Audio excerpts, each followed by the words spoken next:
May the 26th. 2 Samuel 9:1 through 11:27.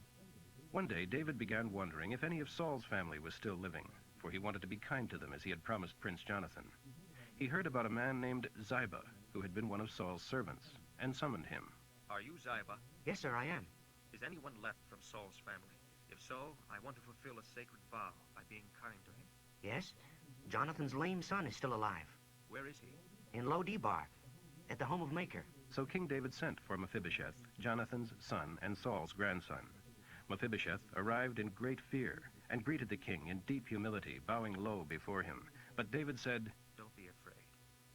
I've asked you to come so that I can be kind to you because of my vow to your father Jonathan. I will restore to you all the land of your grandfather Saul, and you shall live here at the palace. Mephibosheth fell to the ground before the king. Should the king show kindness to a dead dog like me? Then the king summoned Saul's servant Ziba. I have given your master's grandson everything that belonged to Saul and his family. You and your sons and servants are to farm the land for him to produce food for his family. But he will live here with me. Ziba, who had 15 sons and 20 servants, replied, Sir, I will do all that you have commanded. And from that time on, Mephibosheth ate regularly with King David, as though he were one of his own sons. Mephibosheth had a young son, Micah. All the household of Ziba became Mephibosheth's servants. But Mephibosheth, who was lame in both feet, moved to Jerusalem to live at the palace. Sometime after this, the Ammonite king died, and his son Hanun replaced him. I'm going to show special respect for him, because his father Nahash was always so loyal and kind to me. So David sent ambassadors to express regrets to Hanun about his father's death. But Hanun's officers told him, These men aren't here to honor your father. David has sent them to spy out the city before attacking it. So Hanun took David's men and shaved off half their beards, and cut their robes off at the buttocks, and sent them home half naked. When David heard what had happened, he told them to stay at Jericho until their beards grew out, for the men were very embarrassed over their appearance. Now the people of Ammon realized how seriously they had angered David, so they hired 20,000 Syrian mercenaries from the lands of Rehob and Zobah, 1,000 from the king of Maacah, and 10,000 from the land of Tob. When David heard about this, he sent Joab and the entire Israeli army to attack them. The Ammonites defended the gates of their city, while the Syrians from Zobah, Rehob, Tob, and Maacah fought in the fields. When Joab realized that he would have to fight on two fronts, he selected the best fighters in his army, placed them under his personal command, and took them out to fight the Syrians in the fields. He left the rest of the army to his brother, Abishai, who was to attack the city. Joab instructed him, If I need assistance against the Syrians, come out and help me. And if the Ammonites are too strong for you, I will come and help you. Courage. We must really act like men today if we are going to save our people and the cities of our God. May the Lord's will be done. And when Joab and his troops attacked, the Syrians began to run away. Then, when the Ammonites saw the Syrians running, they ran too, and retreated into the city. Afterwards, Joab returned to Jerusalem. The Syrians now realized that they were no match for Israel. So when they regrouped, they were joined by additional Syrian troops, summoned by Hadadezer from the other side of the Euphrates River.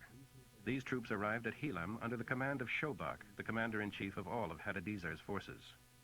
When David heard what was happening, he personally led the Israeli army to Helam, where the Syrians attacked him.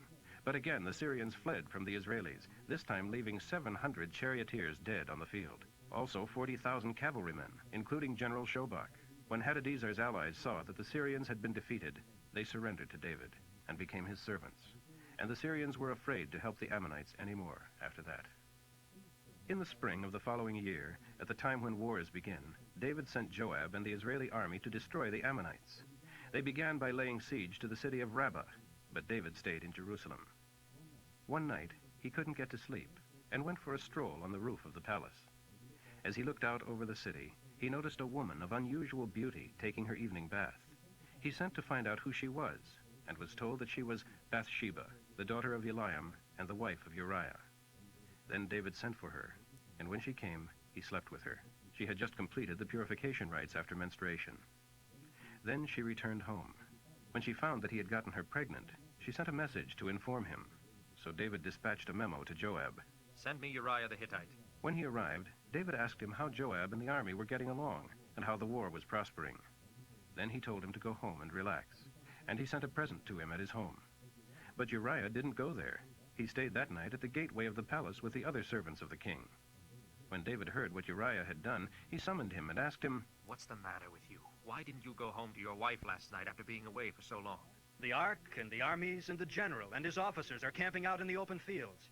And should I go home to wine and dine and sleep with my wife? I swear that I will never be guilty of acting like that. Well, stay here tonight, and tomorrow you may return to the army. So Uriah stayed around the palace. David invited him to dinner and got him drunk. But even so, he didn't go home that night, but again he slept at the entry to the palace. Finally, the next morning, David wrote a letter to Joab and gave it to Uriah to deliver. The letter instructed Joab to put Uriah at the front of the hottest part of the battle, and then pull back and leave him there to die. So Joab assigned Uriah to a spot close to the besieged city where he knew that the enemy's best men were fighting. And Uriah was killed, along with several other Israeli soldiers. When Joab sent a report to David of how the battle was going, he told his messenger, If the king is angry and asks, why did the troops go so close to the city? Didn't they know there would be shooting from the walls? Wasn't Abimelech killed at Thebes by a woman who threw down a millstone on him? Then tell him, Uriah was killed too.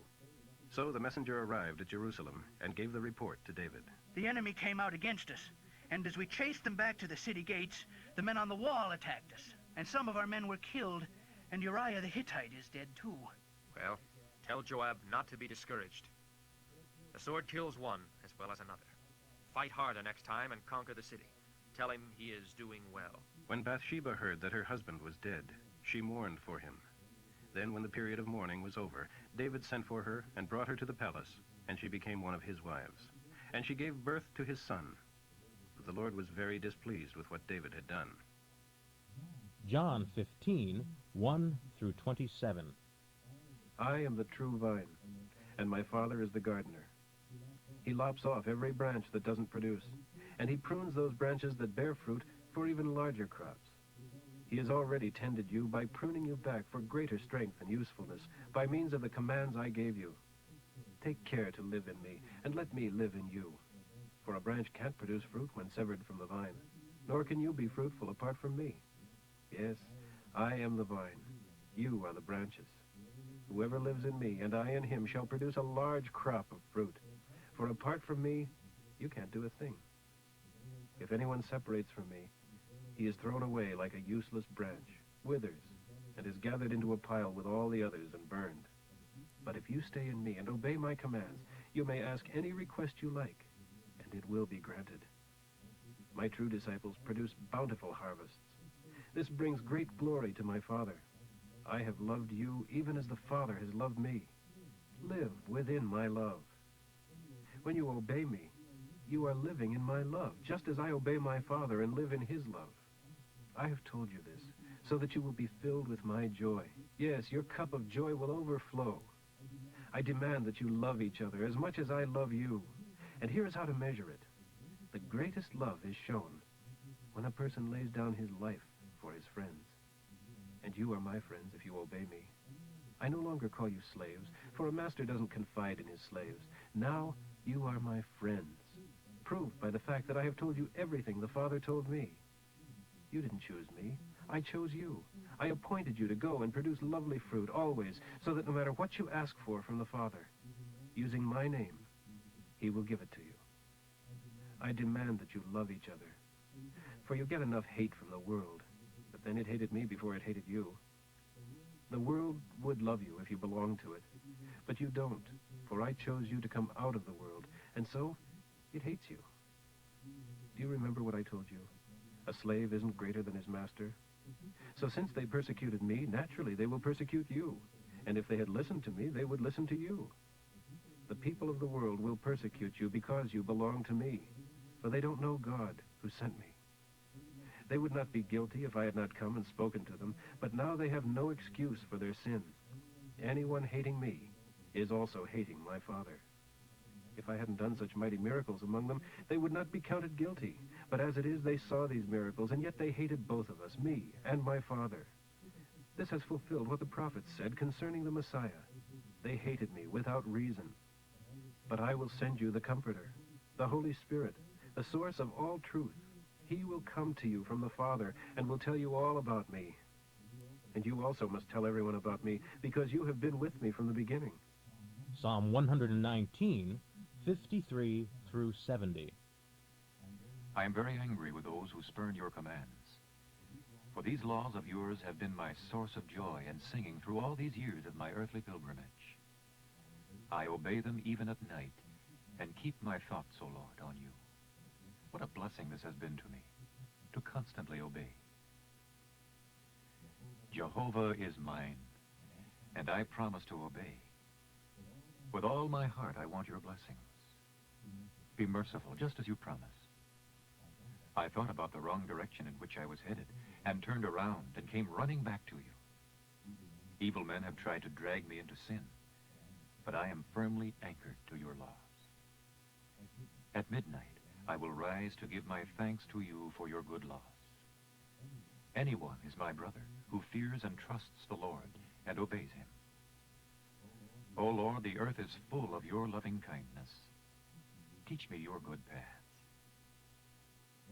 Lord, I am overflowing with your blessings, just as you promised. Now, teach me good judgment as well as knowledge, for your laws are my guide. I used to wander off until you punished me. Now I closely follow all you say. You are good and do only good. Make me follow your lead. Proud men have made up lies about me, but the truth is that I obey your laws with all my heart. Their minds are dull and stupid, but I have sense enough to follow you. Proverbs for today, 16, 1 through 3. We can make our plans, but the final outcome is in God's hands. We can always prove that we are right, but is the Lord convinced? Commit your work to the Lord, then it will succeed.